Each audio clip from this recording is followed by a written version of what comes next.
have your habitat, but most people still use a bird feeder to attract birds because it's just a better way to see them. If you see birds up in a bush, that's usually not the best viewpoint, right?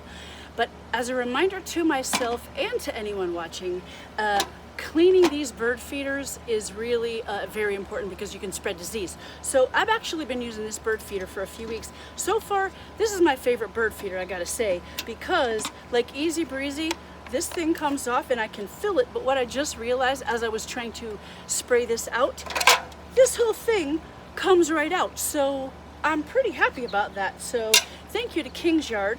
They gave me one of these and I'm pretty happy. I'm very happy with it.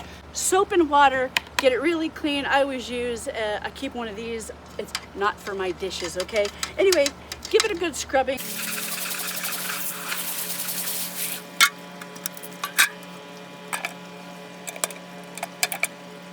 Keep backyard birds healthy.